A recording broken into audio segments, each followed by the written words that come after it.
We are recording, yes. Okay, right. Let Give me 1 second. I'll share nice presentation to start with. Okay, sorry.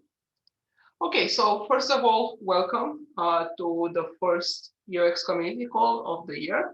Um, we are gonna record the call, but if you feel like if you are sharing some sensitive information about your company and if you do not want to appear, please let us know and we can definitely edit that part. And feel free to also turn off your camera if you do not want to be seen. Other than that, we are gonna publish this on YouTube when it's done. And also the recording is going to be in the document that you probably all have access to. You can also add your questions to the meeting agenda, um, and feel free to also propose other topics if you want to discuss any other things. And for what? All right, so we meet on the first Monday of every month. So the next one is from 1 month from now on 1st of March. And each meeting has a different theme or feature. Last time, I think we discussed accessibility, we discussed panels before, and today we'll be discussing about upcoming changes to panel edits. We also want you to drive those discussions, so please feel free to ask anything and don't fear to speak your voice no matter what that is. The meeting URL is this one. You already joined, so I guess that already worked. And you can also subscribe to the calendar for updates. This is the UX community call, and our team has grown quite large in the past year. We are now a team of 8, starting from David and Diana, who are our managers, and then Jess, Lukash, me, Patrick. Jess and Patrick are already in the call, Teddy, Vesna, and Nikolai. If you want to keep talking with us after this call, please join our Slack channel. We are usually watching Grafana fails, but you can also email us at ux@grafana.com or follow us on Twitter. Whatever works for you. We are usually very happy to receive any type of feedback in Slack format or even during different user interviews if we get to that point. So agenda for us, we covered the announcement part. We don't have any right now. Upcoming features and projects and how to get involved. Panel editor UX updates, open discussions on that topic, and the next community call. So I was saying for announcements, nothing yet, but for upcoming features and projects, how you can get involved. Definitely on the open source, you feel free to contribute to our big list of features, issues. You can submit and contribute to plugins, and or just be present on the Slack channels and our community forum. We run surveys, we ask people to participate in user interviews, and of course, this call. Today, we're going to discuss panel editor updates. And yeah, just saying an announcement is that the UX team is hiring. And that's true. So if you know people who are looking for a product designer job, either on EMEA or US time zones, feel free to spread the word. The requirements are already posted on our website on grafana.com. In the footer we have a link, careers, and you can see everything in there. And yeah, we are growing quite large. And beside UX designers, usually we are actually recruiting quite a lot, engineers as well, salespeople, marketing, product managers. So you can have a look over there.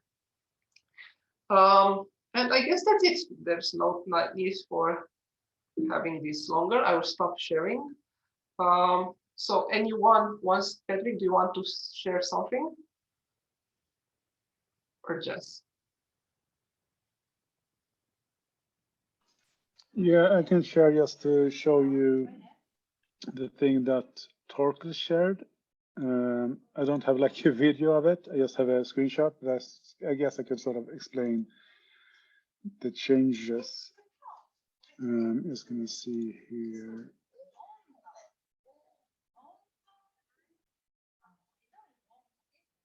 Okay, now I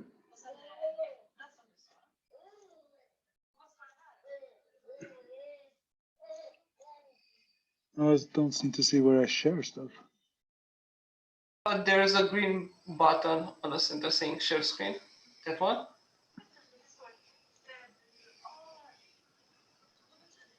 I think this is sort of. Ah, there. Okay, now I see it. It's so obvious. It's.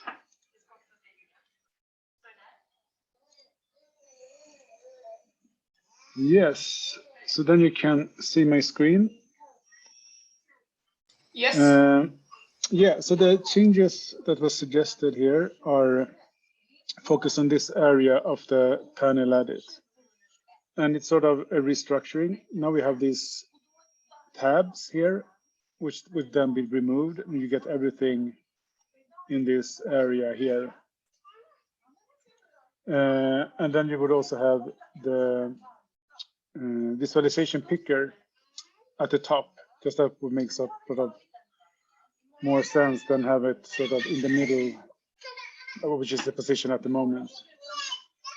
This change would also offer like a search for the whole panel edit, so you can just sort of search the thing you want to do instead of sort of looking through all the options that you have, and also have the option to expand and close all the panel options simply, and then you will still have a open and closing to show this and not show it. So that is basically as the big change, and then there will also be some sort of restructuring of the options here for them to make more sense from a user perspective. Yeah, that is basically what I have for this. So if we're just going to discuss sort of this change here, that is what I have. But if we want to sort of discuss the panel edit in a bit bigger perspective, we could do that also. I mean, this change is almost a year old. So with the two views, one for visualization options and one for then the queries. Yeah, any thoughts? I'm curious to know from the community, of course, like how often are you using the panel edit? Like, do you use it only when you create a new dashboard and you add new panels, or how often do you revisit those panels and try to edit them? And when you do, what's the most used area to edit, or what's the information you feel like you never find and you might know it's there?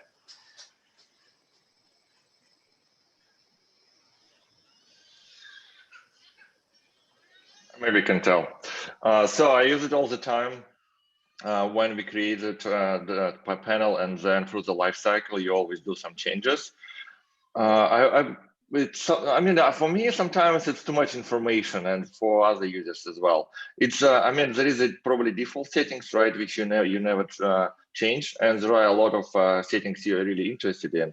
So maybe it makes sense to maybe separate them somehow, because there is some settings I never actually changed in my life, and there are some of them I'm looking all the time, like what is the Y minimum for the access, right? Sometimes there is a threshold as well. You always put this threshold 80, right, on a panel, or maybe I did it. I mean, normally you do. I mean, you have to do something with the threshold as well. And if you can have a threshold as a text, not as a numbers, which will be great as well. No, yes, as a text, not the numbers. So this is what I would love to have as well. So I mean, sometimes you have your stats, right? Or you have some data returned not as a number, but as text. And I want to compare with text and show me red or green or yellow. So this will be a great feature to have. Yeah, I think actually we have talked about that before. That's good feedback. I have a question. How often, you don't for the community, sort of, how often you sort of have use of being able to tweak the settings here and at the same time go back and at the same time tweak your queries and so forth? Or is it more that you do your queries and then you focus on this other area here, or do you jump between them? I do normally jump between them. Sometimes you can have, for time series, you can have aggregation, you can have different thresholds for your query editor. So you go back and forth and get the best one. And maybe if you, I mean, I like the particular style of all my charts looks like. So maybe it will make sense to have like a global settings for the dashboard. Maybe, if you use the same stats panels or same graphs panels on all your dashboard, maybe it makes sense to have like a global settings for it as well. Yes. So you won't need to like copy it or create it and just set it all the time. It's the same. My feedback. But the new time series panel looks really great with the draw styles and the node graph panel as well. Great.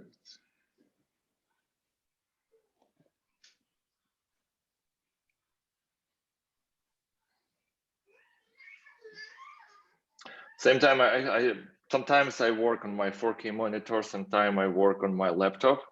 And when with right side panel with the field panels and overrides, it's very small section, right? So it's a changing from the tabs to select box, right? Yeah.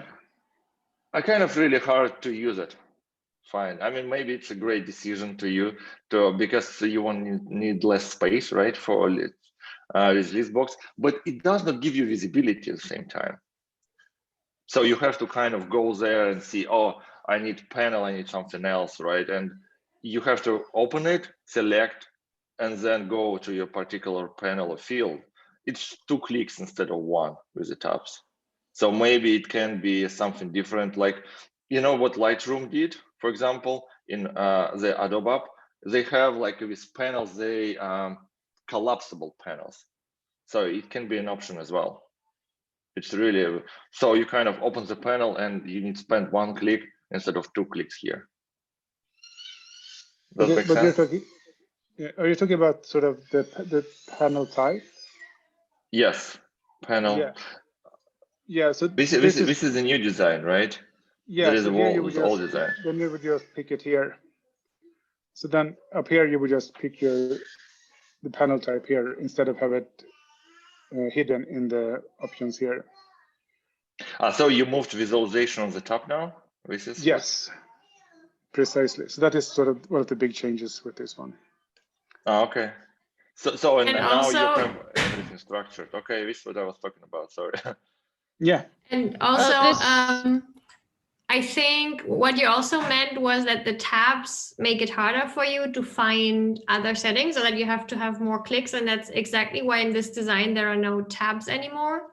So we did try to do exactly that. Okay. Just I was trying.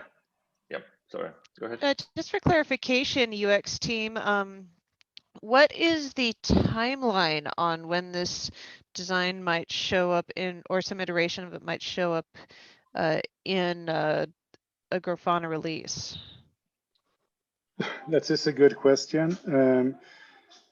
This is sort of a project Torkel started, and I guess he was the one who's supposed to present it. So I don't have a timeline for this. I'm not sure if anyone else in the team has one. Maybe Jess, you know? Unfortunately, I don't know much about it either. I know that Torkel wants to tweak this before Grafana 8 because after the Grafana 7 release, we already were planning to do a search function for the panel settings, just because we know that it's overwhelming and there are so many that are kind of hard to find. But with Grafana 7, it was such a time crunch for the feature that we could implement it in time. And ever since, I think it's just been pushed. So hopefully we're gonna have it in the design soon. And I think when Torkel was starting to implement the search, he also thought of how we can structure the entire settings pane on the right side better to make the search feature easier to use. So we ended up with this version for now. Can you demonstrate how the visualization selection looks like? If you click on a time series, what will happen? Yeah, that's the problem. Since this is just a screenshot, that's the only thing I have. So that but as it is done at the moment, it will look exactly the same as when you click it now. But I guess it will show up like a big box here. Yeah, it will be a drop down with all the other panel types that like other data visualization. You can choose between a time series or pie chart, things like that. Yeah, but I think it will be similar in the style we have now. So it will not be like a normal drop down. It will be sort of the way it is now, that you get sort of a bigger sort of a list of panels where you pick your visualization. Okay. Because now you have this panels legends right on your right side. It's understandable, and you have this visualization which was a part of this right side. You have it separate. Yeah. It just can confuse people. And in any case, if you open it, it have to show you all of them together. But I would love to see the new design in any case, because I started to add a lot of different panels to have these custom features for Redis data source, which I'm working on. And now I already have 4. So I just want to know how it will look like so I can plan properly. Torkel just joined. Can you give us a demo of this time series that you did on our feedback session? Sure. I haven't had more chance to work on this since then. So it's kind of basically just that very early screenshot of kind of the idea of moving the visualization picker up and getting rid of the tabs and kind of unifying the options a bit, so you have access to all the panel and field level options and sort of unified to help you find the option you need. And also sort of more easily see which visualization you have, and easier way to change the visualization.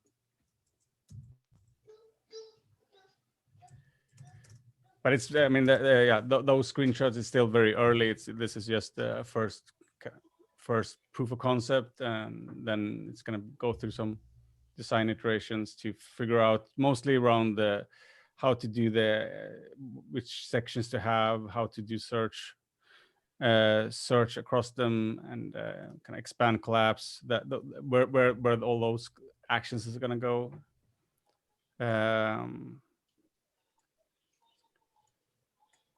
What can you search for? Search all the options is the idea. Okay. So I mean, obviously we have search already for the visualization sort of picker, but some of the new panels where we have a lot of options, and maybe even have many overrides as well. So be able to search kind of across all the options and potentially overrides as well is something that feels like a good idea, and is something many have requested as well.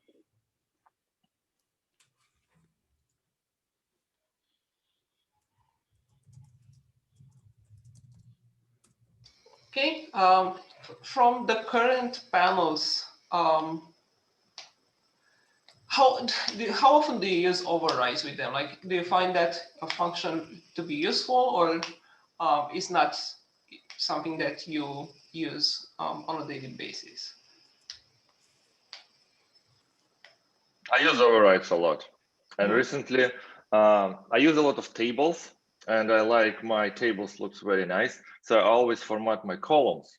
And what I found recently is that if you kind of move all the columns around, you put the overrides width to all of them, right? And you have to at least have one column without overrides, so it will auto expand. It is kind of hidden feature, same time, but overrides is great. It's all kind of functionality we developed recently. And do you remember if when you first used, or even now that you are used to them, are there times where you'd like to see some documentation on how to use them better, or is it more like a trial and error type of thing? It's more type, yes, you have to know exactly what you're doing. And sometimes I explain the colleagues what they need to do, right, to make something nice, to do the overrides. And it takes a lot of time to explain actually what needs to be done. So if you can make overrides visual, so you can actually use some kind of UI on a table, you can click and add the override, right? Not like on a panel, but on the table itself. I think it will help.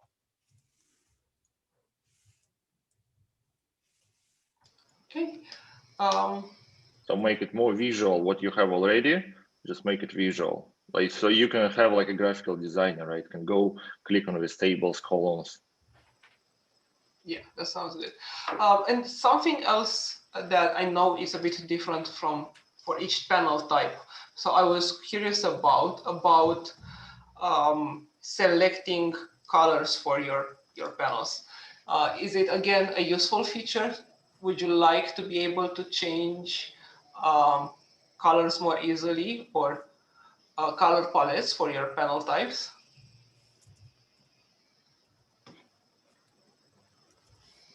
It's not something I used. Okay. Unfortunately. Yeah, that's good. That's still a good information. Patrick, do you have other questions?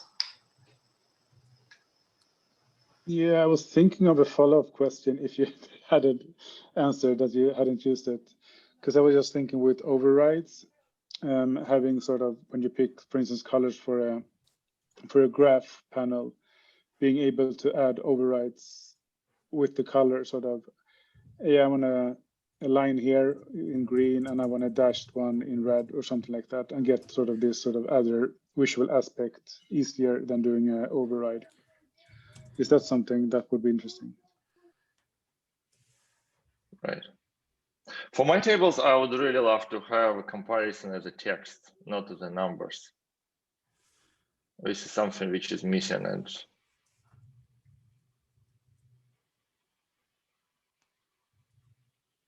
because sometimes on the table you can see different cluster nodes, different information, and you see the status, which is probably can active, fail, okay, right? And you want to highlight it as green. This is what you cannot do. Or maybe there is an option. Is there? Can you repeat that to highlight? If you have a OK status on your table, for example, right, in a column, can you highlight it as a green or in the start as well? You could use, yeah, I mean, you could use the value mapping feature to map a value, or like a text string to a value, and then use thresholds to color it. But they still want to see OK, right? Yeah. Yeah. Is it something we can do in 8.0 or later? No. Because right now it's something you have to probably build a custom panel to show it.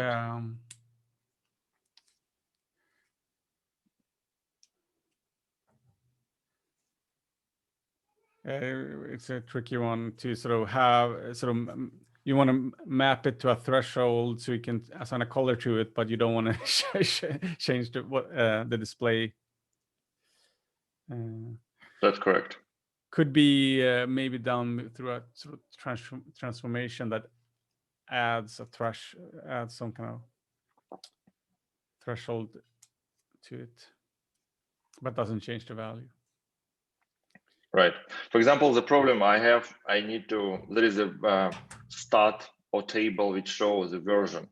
And I know which version is right, which version is not, right? Like you have 6.4 and you have 6.0, which is many of them can go end of life. So you want to highlight to the red with your end of life version, right? You want to end, if you have 7, it's green, right? So it's kind of situation.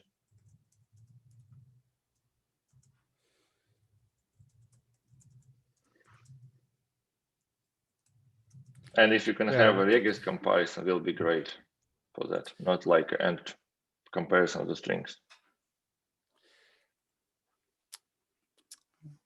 Yeah, the other thing that we're considering that we haven't added is like mapping thresholds to strings. So you can say, so they're kind of doing the inverse. So which could also actually solve this problem in a roundabout way. So being able to map, say, like a threshold to a text representation. So you can say like, yeah, if it's above 80, it's okay. If it's above 100, it's warning or error. So you can map like give a threshold, a text name, and then show that text name in the visualization somehow. So that's something we have kind of partly built support for in the data model, but we haven't exposed in the UI. Okay, it will be great as well.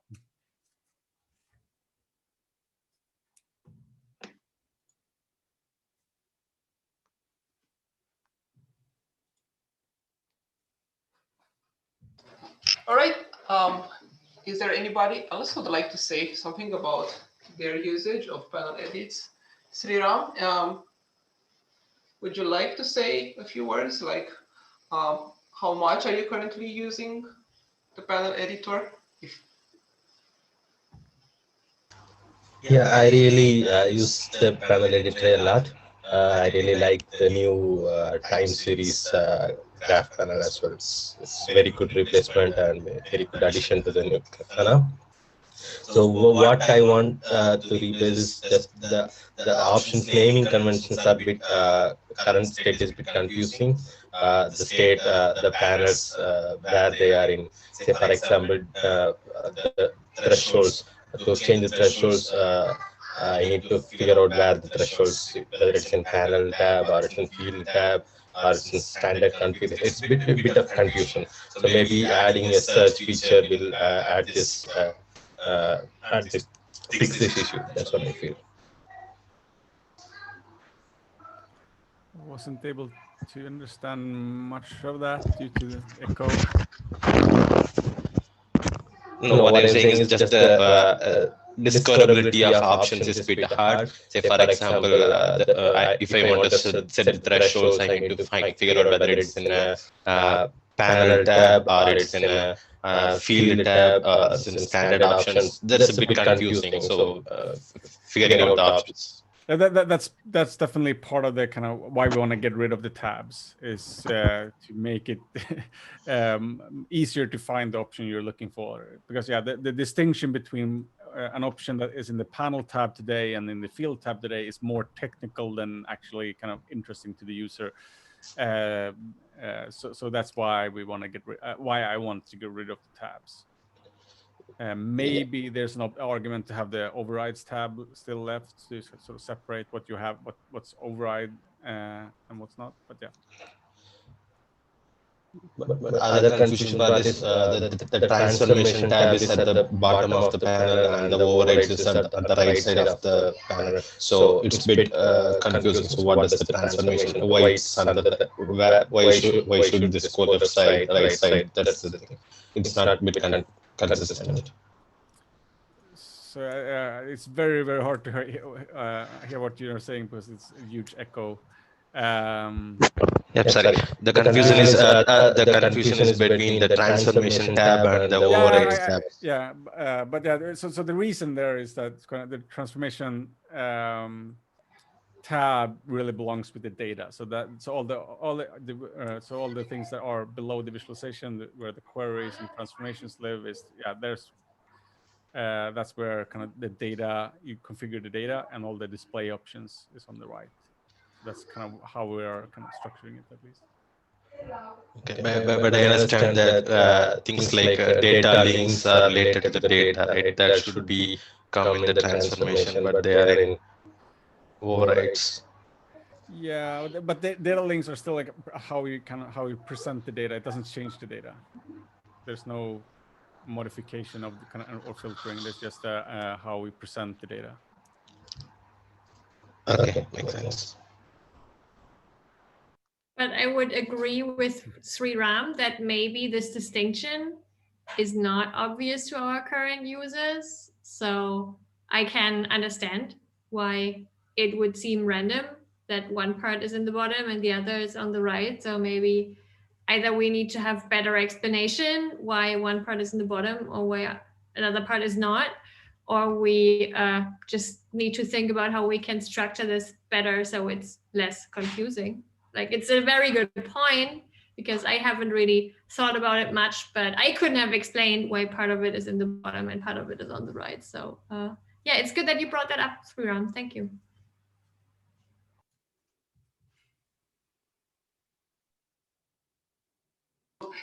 I think, Torgo, before you joined, there was a question coming from Diana on when do we want to have this done? Like, do we want it to have it ready for Grafana 8.0 or before that? No, I mean, yeah, this is definitely a V8 change. It could come quite quickly, but if in terms of continuing work on this, because yeah, but it's going to be going into a V8 branch, so it could be something that we were working on during 7.5, but I don't want to make a UI change, a big UI change like this in 7.5.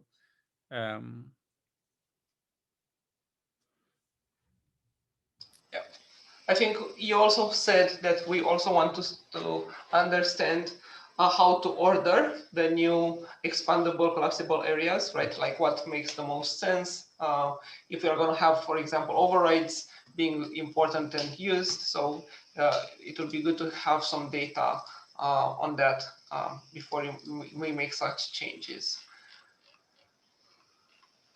All right. Do you have anybody doesn't have other questions or things they would like to share about panel edits or what's important to them? Like, if we should have one aspect in our minds when we do changes to that particular feature, what would that be?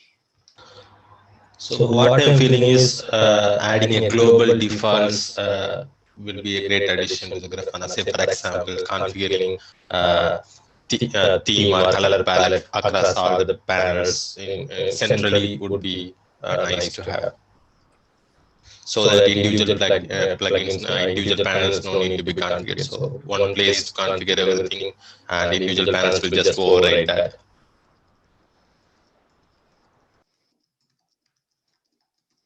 All right, thank you. And what do you think? Yeah. That kind of makes sense in the way we've architected the preferences and stuff. So are you thinking, Sriram, kind of like preferences for, say, stat panel, preferences for bar gauge panel, and then locally, like for individual panels, you could override those preferences? It's up to the design how we want to design, but the thing is there should be some option to centrally configure at the organization level, then override at the panel level, then at individual graph levels.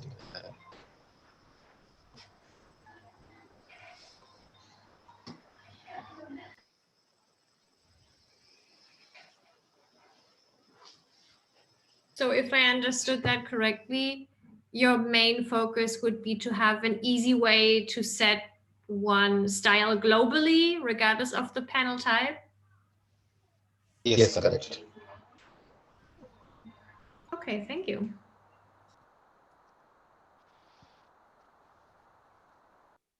This is what I mentioned as well at the beginning, right? So you can have a global settings for styles for graph panels, and then we actually create a panel. It's kind of inherited it, and then you can tweak it.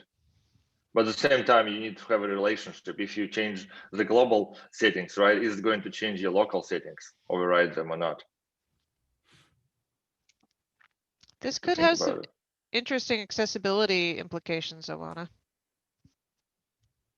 Maybe Torkel also remembers a year ago we talked about containers of containers as a thing, but that would be huge. But that would also basically where you have levels of inheritance and can just slice and dice the level where you edit something or where you add something or subtract something, and then in the end just the most specific hit comes through. Yeah, I mean, I think the biggest thing that relates to this is the shared panel that we're working on now, or library panels, where you can have a sort of share the same panel across many dashboards and updated ones, and it will affect multiple dashboards. But and the kind of natural evolution of that feature is like having panel defaults that you can sort of set, and then will also have like impact. At least, I mean, the easiest thing is just impact new panels, and have like just whenever you create a new graph panel, you inherit the defaults that you've defined centrally. But the really hard part there is having like sort of having defaults that you can then change and have those defaults trigger out and having kind of a hierarchy. The trick is very hard to sort of to then really show that in the UI, which option you have set, which options you're inheriting. It becomes really challenging.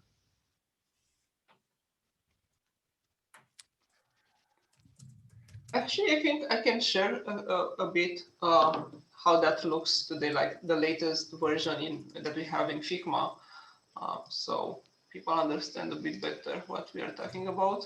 So just I'm hoping I'm sharing the correct screen. Correct me if not. So actually, let me share a bit from the beginning. So these are for shareable panels. I think we have previously presented them, but it's still good to remember. So when you create a dashboard, you start by adding a new panel, and this time you can not only add an empty one, but add an existing panel from the panel library, or actually pass it from your clipboard.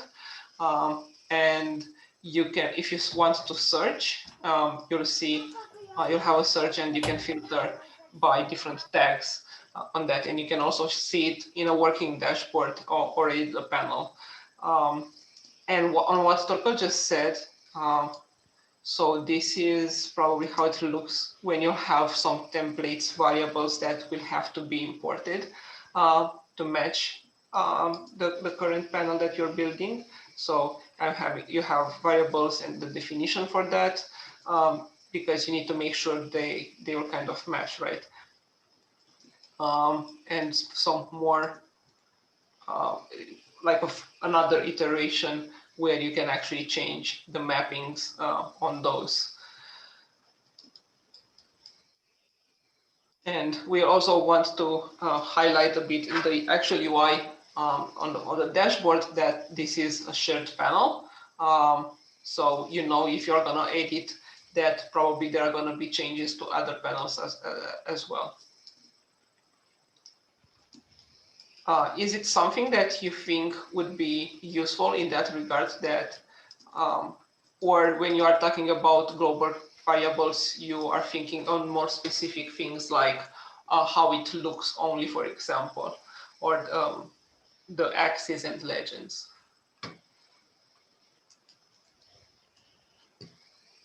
So what is it usable panels, and how it's is it something, and what is a panel library where you choose from? Is it the same? How do you specify the panel as it usable? How do you set it? So either you could create a new reusable panel from scratch, or you could just pick any panel that you have already created and say, I want to turn this panel into a reusable one. And then that would be added to the panel library. And from any dashboard, you could then add this panel that you have made reusable before. So in the beginning, you won't have any reusable panels because you haven't created any. But as soon as you start creating them, it's kind of like components. So if you code software, you can reuse the same bits of code and only have to change it once, and not have to update all the child components individually. Does that answer the question? So it's going to be a part of organization structure, not a dashboard itself, right? Yes, so in the folder management, you will basically see reusable panels saved in the same folder where the dashboard of origin is. So permissions are managed through the folders, just like for dashboards. So yes, exactly, permissions would be handled through your organization structure. Okay, so in this panel, and then the dashboard will have a link to a shared panel, right? Exactly, it will have a representation of the panel. I think it will be great. It works. So what happened if you delete a reusable panel with the dashboard? That's a good question. So for now, our plan is to show a sort of placeholder in all the dashboards where it says the panel was deleted, it's not available anymore. In the future, it would be nice to, like we have considered, maybe it would be nice to also keep the panels in there, but unlink them and just have the sort of local copy of the panel instead of the shared library one. But because we're just releasing that feature in 7.4 as a beta behind the feature flag, that's not fully built yet. So for now, I think we're sticking with the solution where we just sort of disable that panel if you have deleted it already. Another option will be not to allow delete it until it's part of any dashboard. We could do that, yes, we have considered that, but if you imagine you had that panel in hundreds of dashboards, then that could be really tedious. But yeah, we can absolutely, that's the kind of feedback that we would love to discuss with some more people. That's why we're trying to get out the feature as beta and get some feedback on it so we can make more decisions around this. I mean, it's kind of, you can set the policy, right? Can you remove them? Can you have a placeholder? Because as a user, you go into the dashboard, which is properly structured, right? You all the information, then you see that something is missing there. Yeah, that's a very good point. Just curious, is it possible to override the visualization type of the shared panels? Say, for example, shared panel is created and one dashboard it can be used as a graph, and another panel it can be used as a bar chart. Is it possible?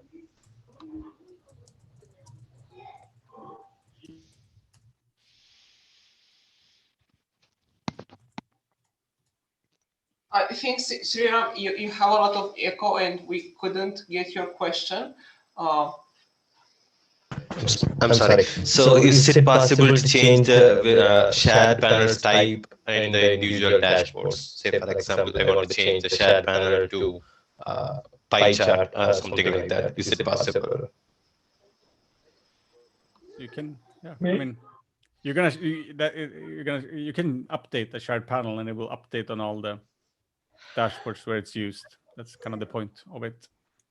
Yes, but currently it won't be possible to use one panel as a reusable panel and then just in one place change the visualization, but in all the other places it's different. Like you cannot, for a reusable panel, you can only change all the instances for now and not just one. In that case, you would have to unlink the panel again. Okay. Hopefully, maybe in the future, we can maybe make that work. I don't know. It's technically a bit tricky. So for now, we aren't doing it, but we will see what we can do. With the feature being launched, so like behind the feature flag, if you're starting using this and you feel like it doesn't make sense or it does and you like it, please do write in the community Slack. And because we are really looking for any type of feedback on this or add an issue to GitHub, we will be looking. It's quite an important feature and we want to know what you really think about it. I think we are almost reaching the hour, the end. So anybody else would like to share something for now for this topic?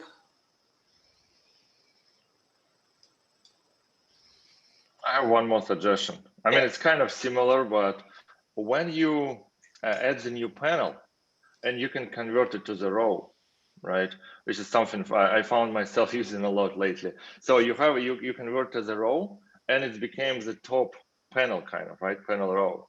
So if you have a panels on the top, which is kind of your header panels, which does not belong to any row, to move this row somewhere on the bottom, you kind of open it, and all the panels on the top became a part of this row. So you have to move all these panels back to the header, right? And move this row down. So if something can be changed here, so if you can convert the panels to the row and then you immediately can move it down, will be great. Because I mean, I like my header panels to be without the row. We just need a collapse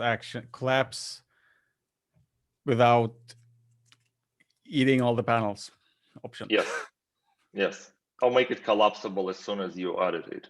Yeah, that's also that's another option. Yeah, it'll be a huge time saver. Yeah.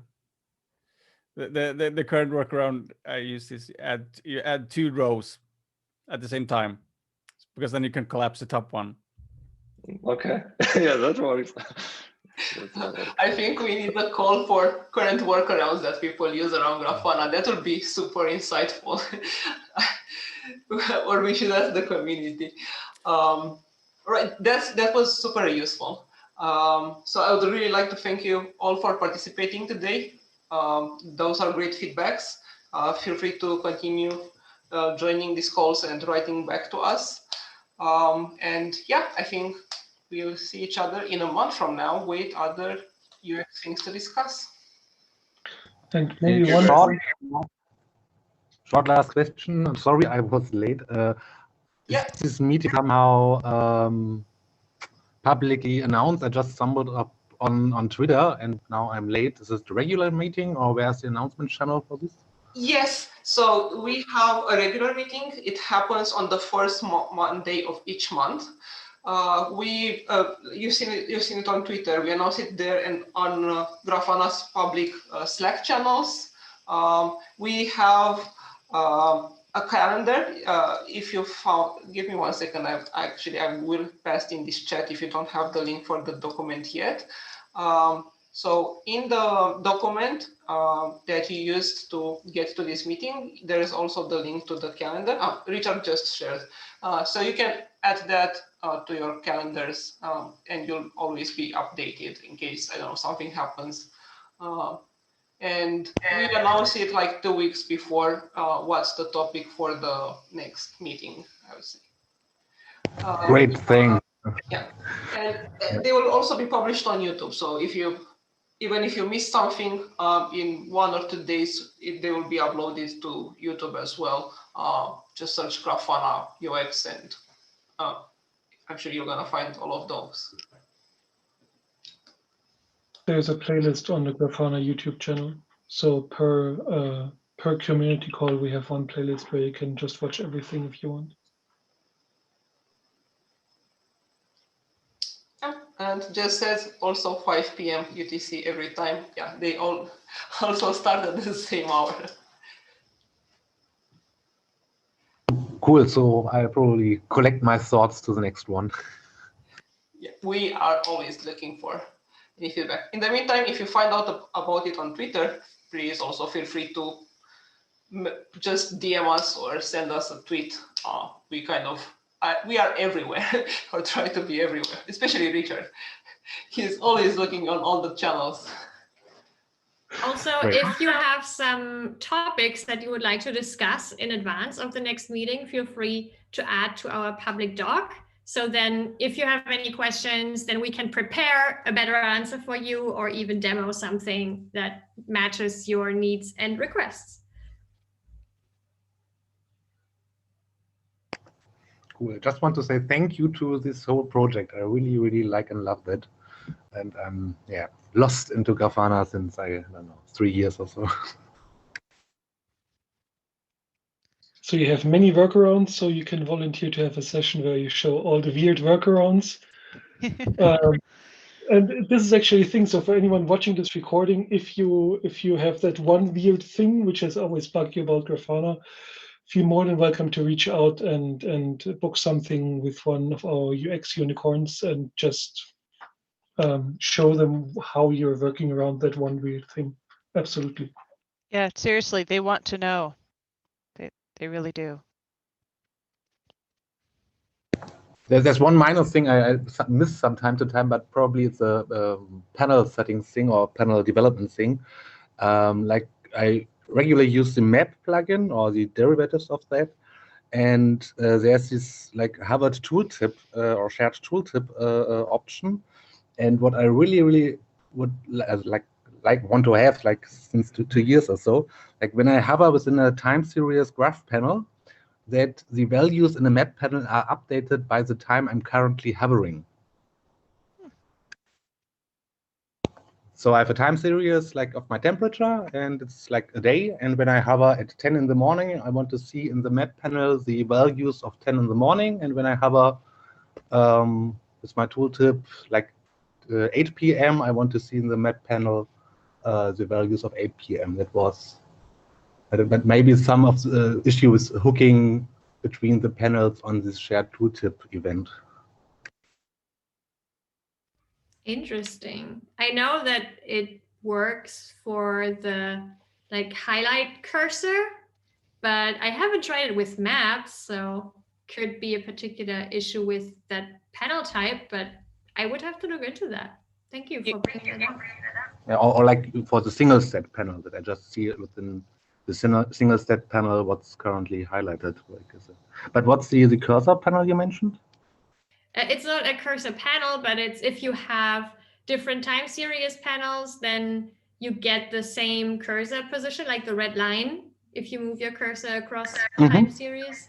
And that works. Like I know that, but if it works across different panel types, like if you have a time series and then a non-time series panel, I would have to check. Maybe it just doesn't do that at the moment, but it's a very interesting idea. Maybe we should look into that. Thanks. Sure. Definitely, Matthias, you have to join us again. Even if you join late, already making contributions to this. We appreciate it. I wouldn't keep it anybody longer. For some, it's a bit late, but it was quite nice to start the year like this. We had a lot of people coming in, and really happy to see everybody else as well. So yeah, until next time. Thanks everyone for coming. Bye everyone. Thank you. See you. Bye. Thank you.